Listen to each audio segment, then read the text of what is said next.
Good morning, everybody. Hopefully you had a good weekend and you're ready to start the week here.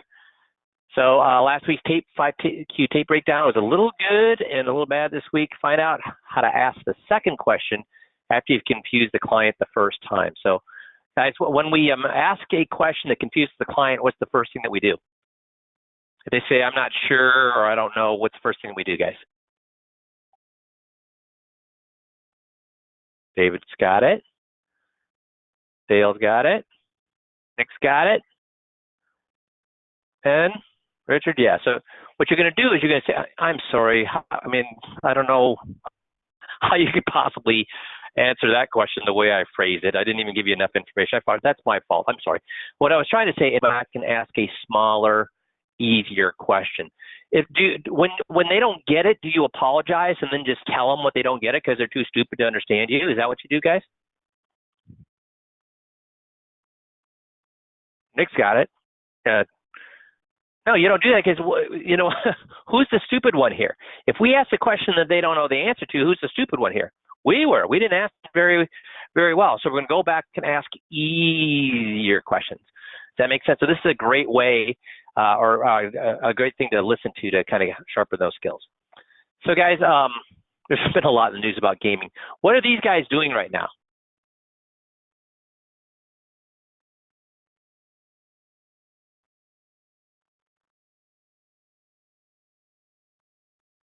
What are these guys doing right now? David says losing IQ points. I think they're gaining IQ points. Why? Why are they gaining IQ points?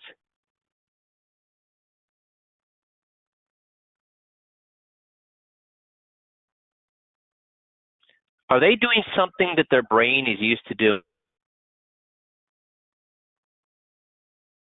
Yeah. See, they're doing something the brain is used to doing. How many of you could type with your with the keyboard behind your head? You could type with the keyboard behind your head. Just trying to do that, guess what you're going to do? You're building your brain up, and how much easier is it going to be when it's in front of you? So, I mean, practicing, is one of the things that remember. How do we tell people? How do we tell people without saying a single word that we're experts at what we do? What's the skill that we can demonstrate to people without saying a single word that tells people we know exactly what we're doing? Very good. Nick's got it. Nick, you're on fire today. Steve's got it. Right upside down. I had more people comment on me writing upside down than they said about, oh, you've got a great plan. Oh, you got a great financial mind. No, you know what they said? Wow, you write upside down well. In fact, I write better upside down than I do upside right. Why does that tell them that I'm an expert? How many people, first of all, have that skill that they've run across? Very few. Good for you, John. That's awesome that you can do that. So it's something that tells people anything that good job, Glad, that you are able to, you've been doing this a long time and you've met with a lot of people. So it's telling them that you're an expert and that you're have a lot of experience. So we do that, but say, oh, I don't know how to do that. Well, many guys I've talked to over the last 20 years, they just spent a weekend and did it all weekend long, and by month they could do. Right upside down. See, practice can accomplish an awful lot of things. And there's a story in golf about practicing. And Jeff, what is that? What's that story that really tells people, demonstrates to people the importance of practicing?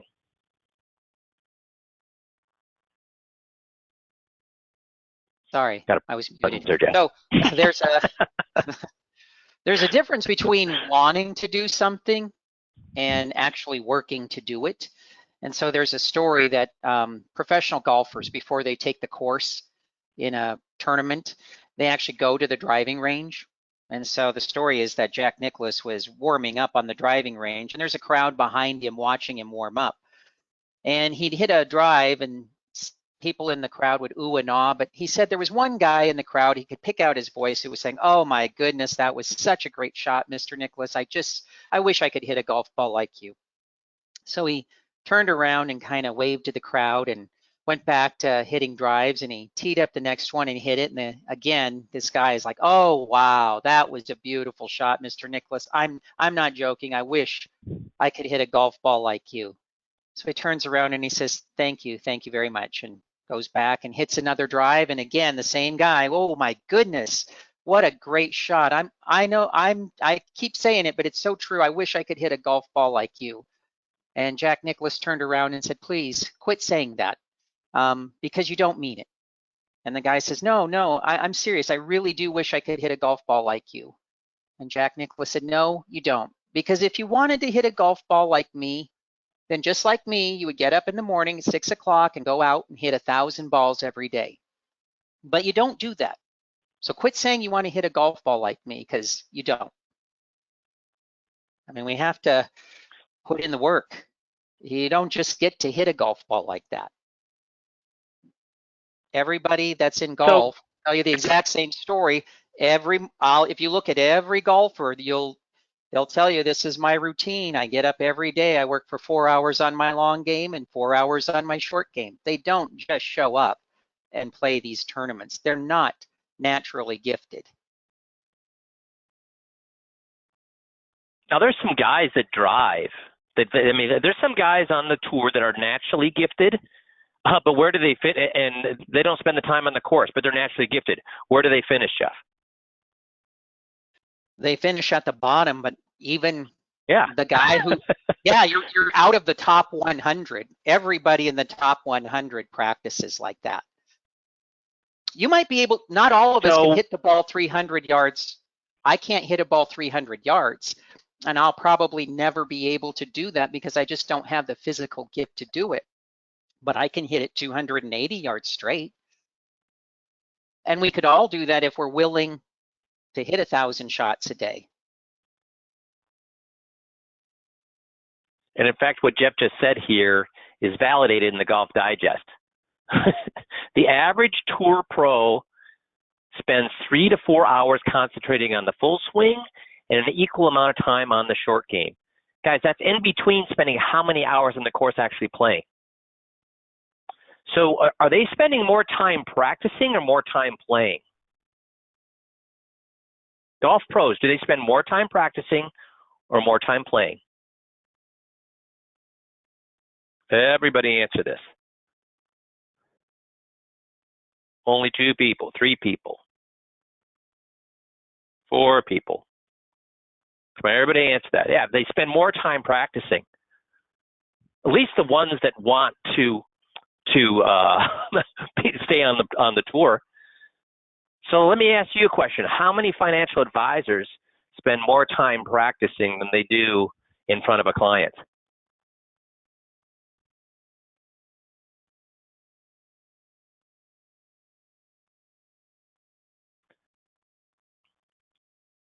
So the year I went from after 8 years of $50,000 a year to the next year making $356, a 7-fold increase.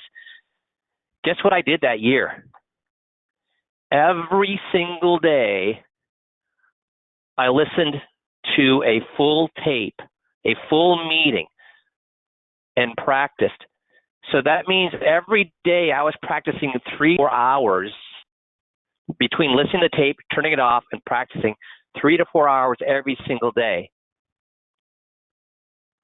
The great thing is, after I did that, I didn't have to continue to do that all the time. But if you want to get better at your skills, guys, if you've ever kids, baseball, basketball, whatever, they don't want to practice. They just want to play the game. Practicing is boring. Practice is hard. Games are fun. So guess what they want to do? They just want to play games. What do you tell them? You know what? All your skills are developed in practice. All your expertise is developed in practice. How much skills are you developing in a game, guys? How many skills are you developing in? None. All you're doing is demonstrating the skills you learned in practice.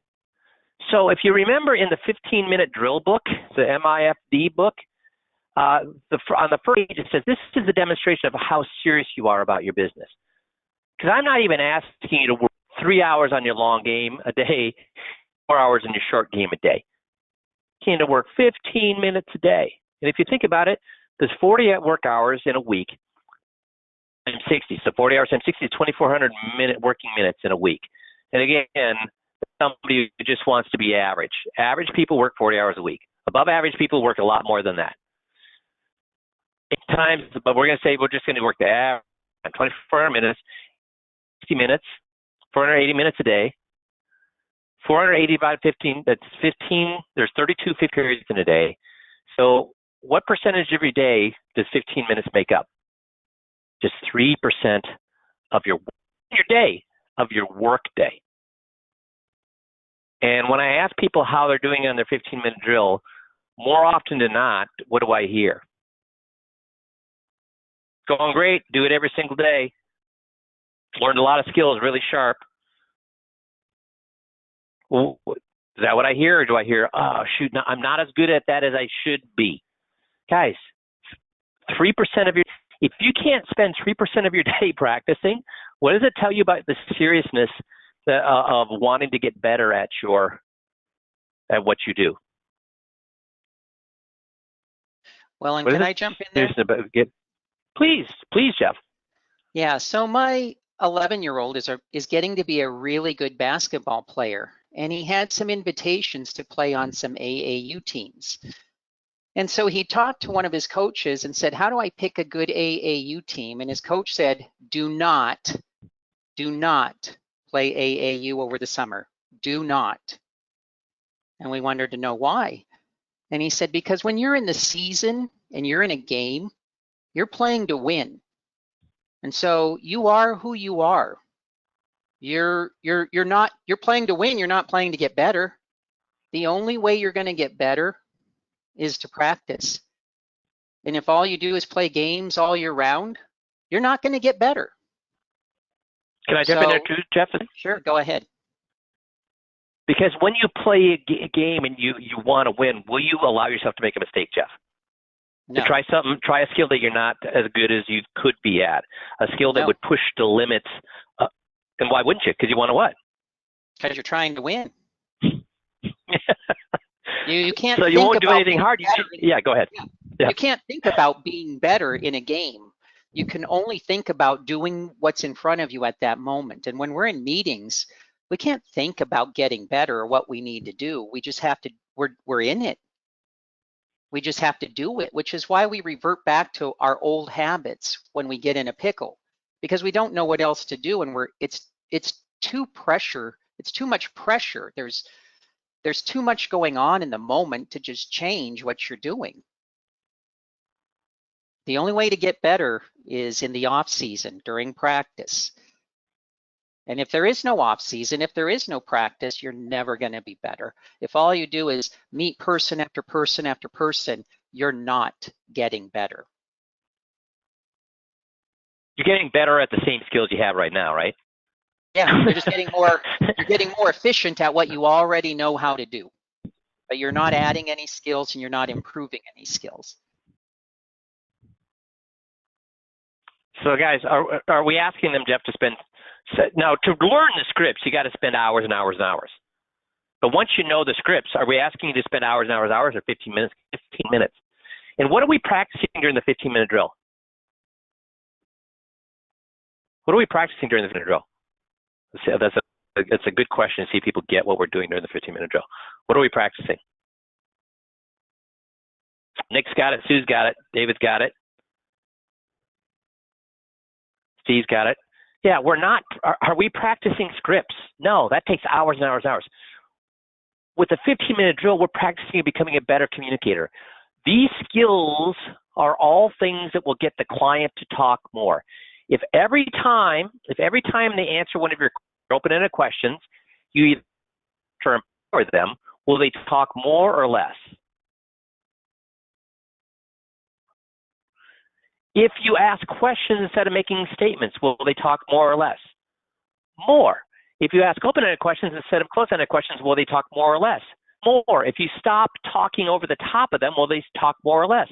More. If you laugh at their jokes or acknowledge them, they think it's funny, but they talk more or less. More. If when they question wrong or they get confused, you take the blame for that, talk more or less. They'll talk more. When they answer the question wrong and you get on their side, they're going to talk less, more. So guys, what you're doing here is getting the client to talk more. And when it becoming every single bit of research, every single coach that you ever communications or sales in your life, what is the number one thing that makes people think that you're a great conversationalist? And it's counterintuitive. What's the number one thing that people think make you a great conversationalist? Steve's got it. Nick's got it. Kevin's got it. Yep, everybody's got it. Listening. Shutting up and letting them listen. Ask questions. Be interested in them. Be interested in what they have to say. Guess what these skills are about? I bet. And do these skills, here's the big part of using the 15-minute drill.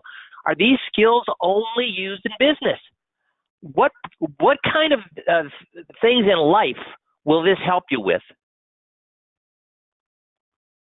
Every marriage, children relationships, teenager relationships, the mate or d that loses your reservation. I mean, it's going to make you a better person.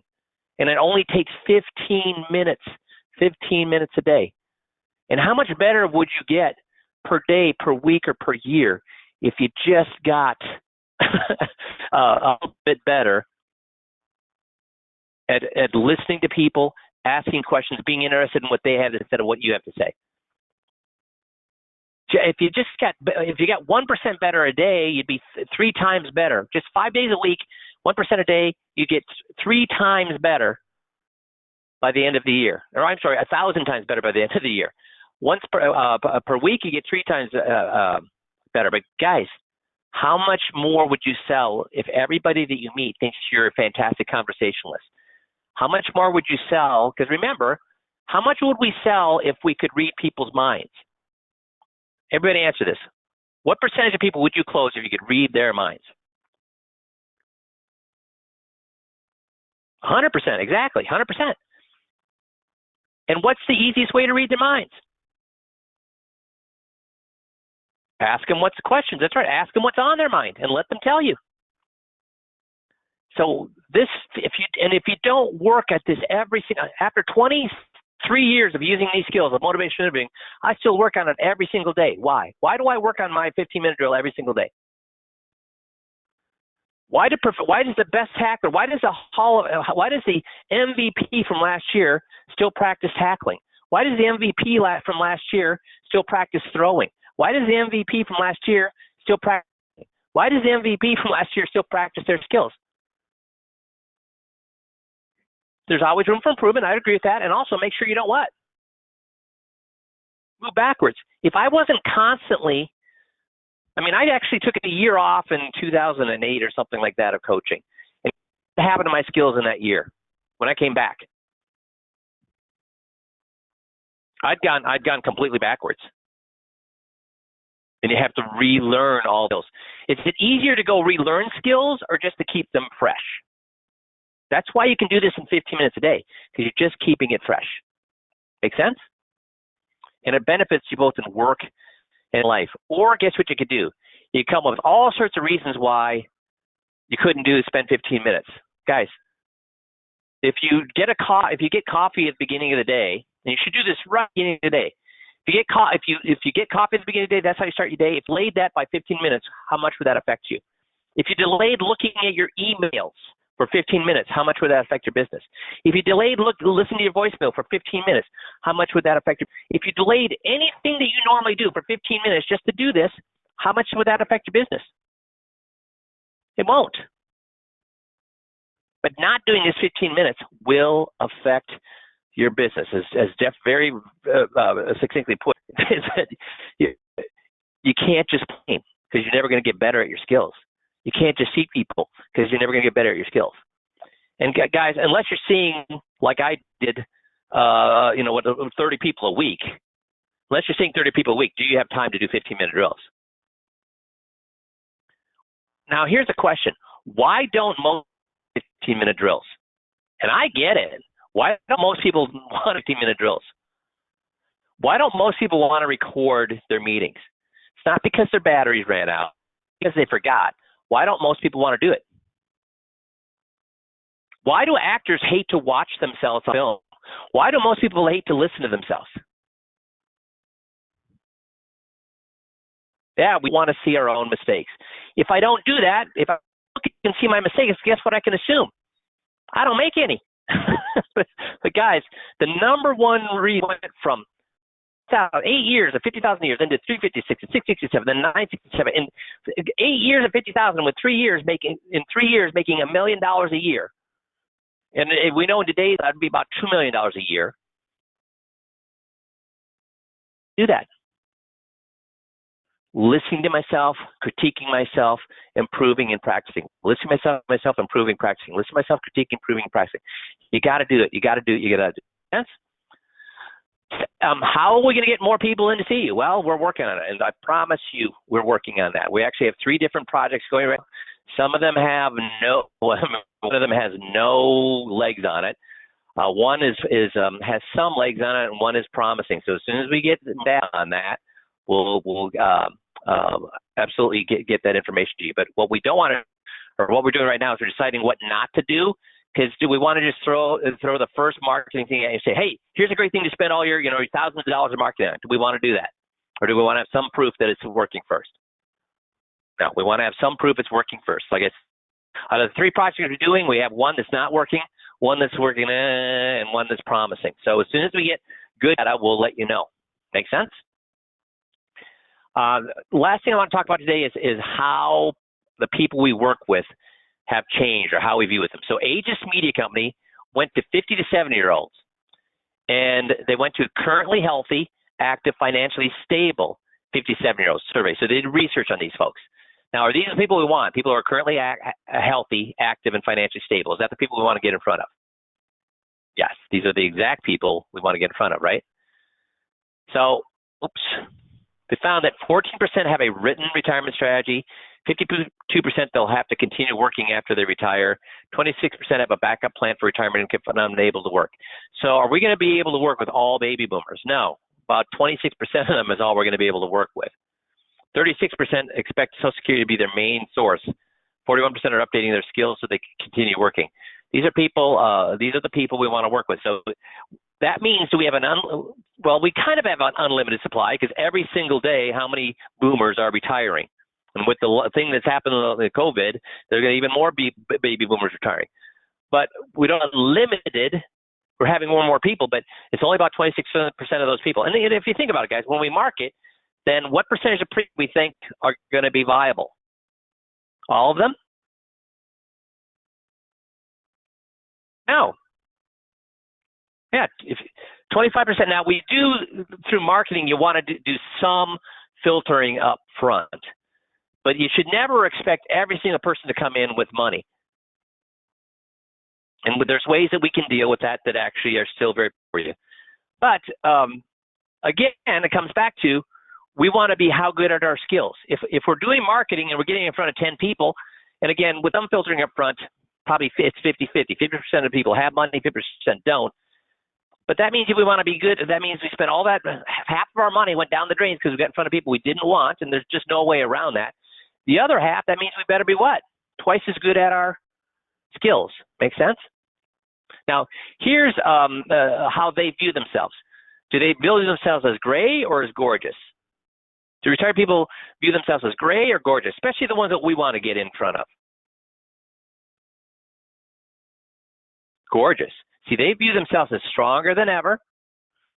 They view themselves as smarter than ever, and they love themselves more than ever. So what does this tell us? This thing right here, love themselves more than ever. What skill do we have to be awesome at if they love themselves more than ever? What skill do we have to be awesome if they think they're smarter than ever? GOTS and motivational interviewing. Ask them questions. Absolutely. 79% of them feel healthy. So when you go to them and talk about dying or about quality of life directive, long-term care, what are they thinking in their heads? Yeah, those are important things, but I'll do it what? I'll do it what? Later. So why do you have to go through like the story for quality of life directive? Why do we have to emphasize when we talked about long-term care planning that it's long-term care, 2 years of long-term care insurance without expensive annual premiums? There are things that they know that you have to tell to get them to understand why it's important to do it now. And if they're going to have to pay something, you want to let them know that they can pay later. Make sense? Only 12% of those people feel old. Now, here's the funny thing, though. Baby boomers and millennials, they found, are not as different as you think they might be. They're not as different as you think they might be. 86% research products online, baby boomers. 90% millennials research online. So what is this telling them about you? Your online presence, your website had better be what?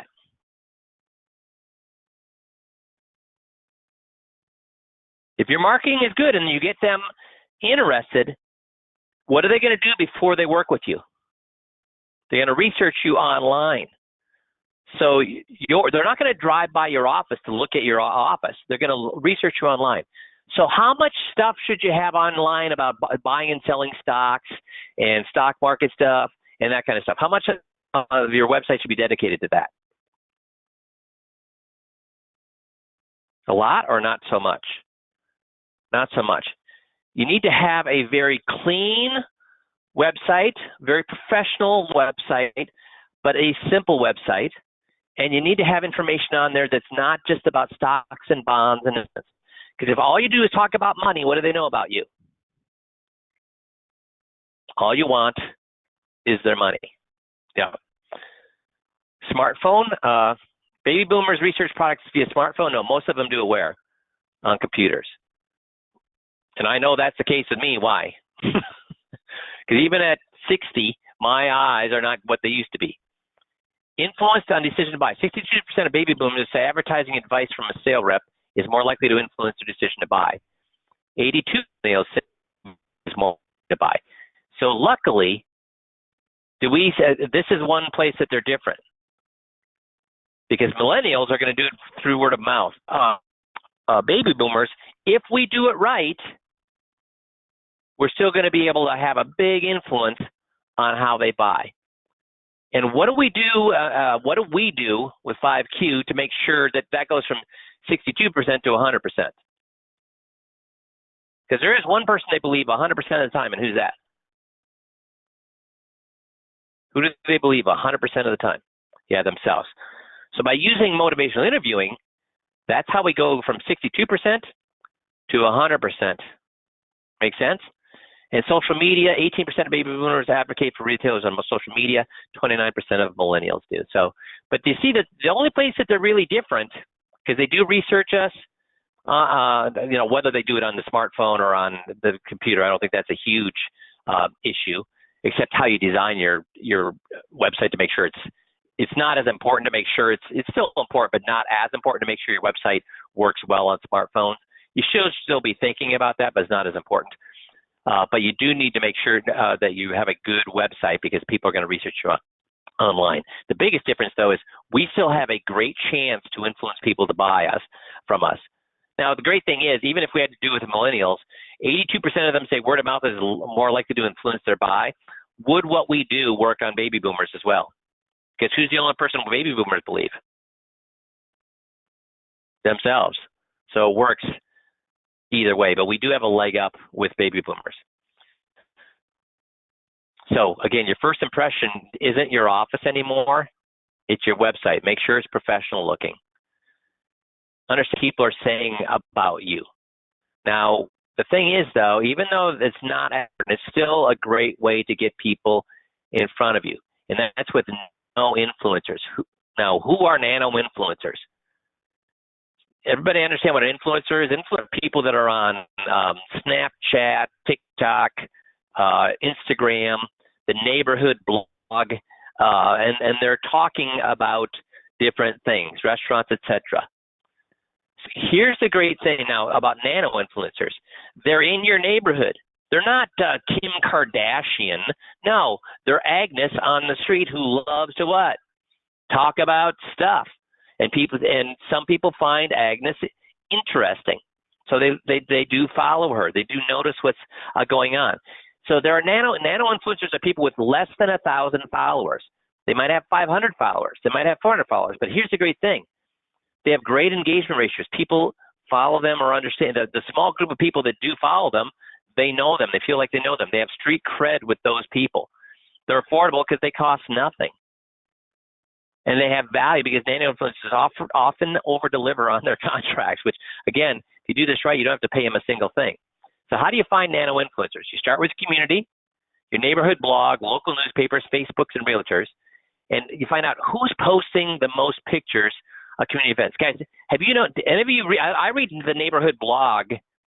Do you understand when I'm talking about neighborhood blog? If you're not on your neighborhood blog, you need to get on neighborhood blog because there's all sorts of things that are going on there about your neighborhood, from lost dogs to giving away things for free. But they also, a lot of them talk about restaurants. They talk about local businesses.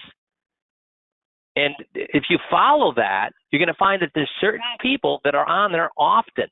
Well, you find that there are people on there often. And if you start engaging with them, guess what? You start to make a friend with them. And eventually, guess what you're going to be able to do? I mean, who's talking to anyone that will listen online? Find those people. You're going to be able to engage them. You can comment on their posts, engage them in online conversation, and then you look for an opportunity to send them some sort of value gift. And it's not something, and you know, do we have value gifts? We talked about it last week. How many value gifts do we have? We have tons of ebooks. We have tons of handouts that we can give them.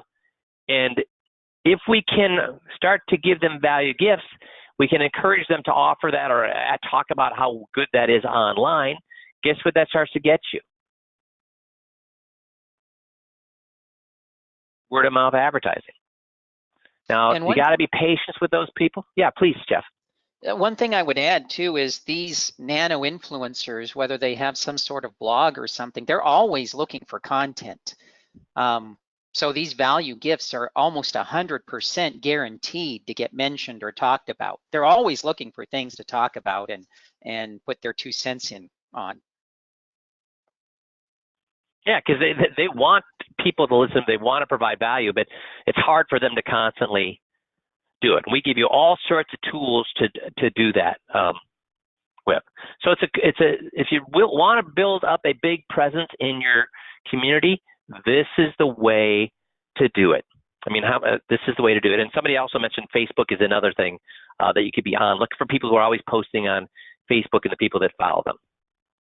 But again, it takes patience. This is not something that you can grow overnight. This is something that grows over time. If you love to do that stuff, you should be utilizing that. I'm not a big, I follow the neighborhood because I love the arguments that the neighbors get in. so that's why I follow it. It's amusing to me. But for people that love Instagram, love Facebook, love that kind of stuff, you should be leveraging it for your business as well. Make sense? Super. So you guys have a wonderful week, and we will talk to you all next on Monday. And you're all going to be doing what for the next week, guys? Every single day? At the beginning of your day, you're going to be doing what? 15-minute drill. Yep. And actually, next Monday is Memorial Day, so we won't be on for next Monday. So it'll be June 1st. You'll hear us back again. Yeah, well, I'm the hardest working man in show business, so I'm going to be here, but nobody else has to be. No, you guys all we will not be talking next Monday. We'll be talking the following Monday. You guys all have a great Memorial Day weekend. Stay safe, and hope you all have good weather. Thanks, guys. Bye-bye.